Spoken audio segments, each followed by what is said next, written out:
Fourth इसका portion ये है इम्प्रूव योर प्रोडक्ट, अपनी प्रोडक्ट वैल्यूज़ के अंदर इजाफा करें। जैसे आप कहते हैं वैल्यू ऐड करना, तो पेनिट्रेशन के लिए वैल्यू ऐड करना बहुत ज़रूरी है। इसकी मिसाल मैं अमेज़ॉन की मिसाल देता हूँ। अमेज़ॉन आपने सुना होगा डेफिनेटली, आपको पता है अमेज़ॉन का आपको डेफिनेटली पता। अमेज़ॉन क्या था कि अमेरिका के अंदर किताबें पढ़ने का बहुत रुझान था। दुनिया में आज भी सबसे ज़्यादा किताबें अमेरिका के अंदर पढ़ी जाती हैं, क्योंकि लोगों को किताबें पढ़ने की आदत है। इसलिए जब भी कोई किताब लॉन्च होती है तो सबसे पहले जो बायर होते हैं वो अमेरिका के होते हैं, अमेरिकन सिटीज़न होते हैं। वहीं से पता चलता है कि ये बेस्ट सेलर है, जो इसको फिर कहा जाता है बेस्ट सेलर है, क्योंकि अमेरिका के अंदर बहुत बिकी है किताब। उसके बाद फिर बाकी दुनिया के मुल्क आते हैं, फिर यूरोप आ जाता है, फिर उसके बाद फिर हमारे जैसे मुल्क आ जाते हैं, गरीब मुल्क आ जाते हैं उसके अंदर। तो अमेज़ॉन एक बंदे ने सोचा कि किताबें जो हैं लोगों को मार्केट में जाना पड़ता है, किताबों की दुकानों पे जाना पड़ता है। जो किताबों की दुकानें हैं उसके अपने ख़र्चे बहुत ज़्यादा होते हैं, जिसकी वजह से किताब महंगी पड़ी होती है। तो हम अगर इसको एक ऐप के ज़रिए बेचें तो एक तो दुकानों की ज़रूरत नहीं रहेगी, तो उसमें ख़र्चे कम हो जाएंगे। दूसरा ये है कि घर के अंदर आपको, अपने घर के अंदर आपको किताब मिल जाएगी, आपको मार्केट ही जाना पड़ेगा, क्यों जी ताहिर साहब। तो इसने ऐसा किया कि इसने किताबें ऑनलाइन बेचनी शुरू कर दें।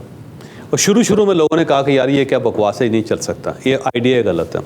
लेकिन इसको फ़ायदा ये हुआ कि उस वक्त तक इंटरनेट जो था वो डेवलप होना शुरू हो गया था और पेनिट्रेट कर गया था इंटरनेट लोगों की ज़िंदगी के अंदर। दूसरा ये है कि स्मार्टफोन आने शुरू हुए थे। स्मार्टफोन से पहले की बात है ये, लेकिन स्मार्टफोन की तरफ चल रहे थे। बंदा तेज़ था, इसको पता था कि स्मार्टफोन आ रहा है और सब कुछ जो है मोबाइल फ़ोन पे कन्वर्ट हो जाएगा तो मेरा बिज़नेस उस वक्त बहुत अच्छा चलेगा। तो अब एक ऐप बनी जिसका काम सिर्फ किताबें बेचना था, लेकिन किताबें पीछे रह गई और अब जो इनका बिज़नेस है उसके अंदर किताबों की रेशियो सिर्फ 6% है।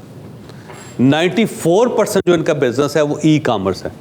तो इसने इस तरह किया कि इसने ऐप को इम्प्रूव किया और साथ साथ अपने बिज़नेस को इम्प्रूव किया। तो इसने कहा सिर्फ किताबों तक महदूद क्यों रहे, हर वो चीज़ जिसकी ज़रूरत है इंसान को वो सारी की सारी अमेज़ॉन के ऊपर क्यों ना हो। तो इसने अपने आप को इम्प्रूव किया।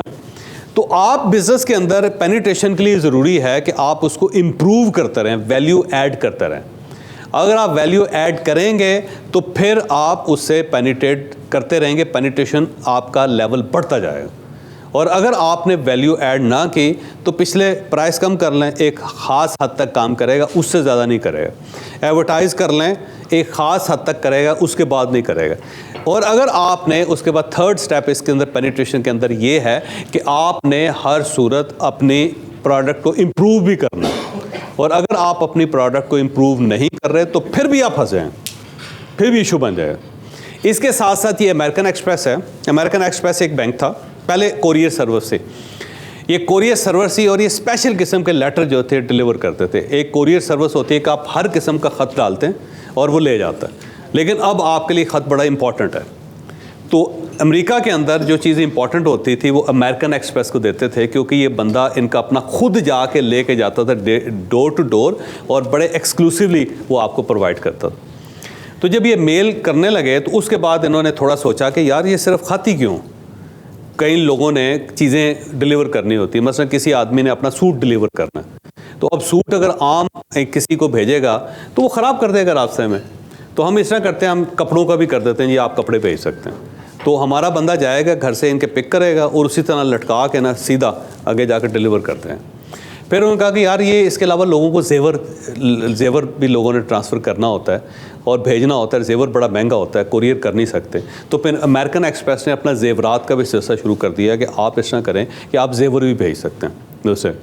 तो वो ज्वेलरी लोग भेज देते थे उसके ज़रिए, वो तरीके से पहुंच जाती है। पैसे ज़्यादा वसूल करते थे आम लोगों के मुकाबले में, आम कोरियर्स के मुकाबले में।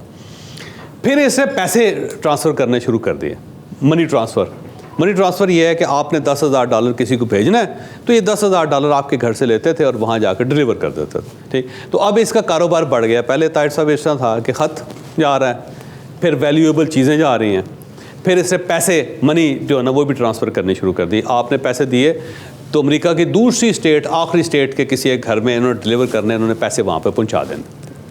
तो ये पहुँचाया तो इनके ज़हन में एक आइडिया आया। इन्होंने कहा कि हम क्रेडिट कार्ड क्यों ना बनाएं। तो हम लोगों को कहते हैं यार कि आप ऐसे इस तरह करें कि हमारे अकाउंट में जमा करवा दें, हम वहाँ बंदा है हमारा बंदा होगा वो उसके अकाउंट में पैसे डाल दे।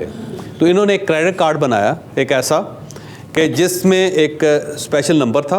आपने इस तरह करना है कि आपने अपने बैंक में जाके पैसे दे देने, जमा करवा देने।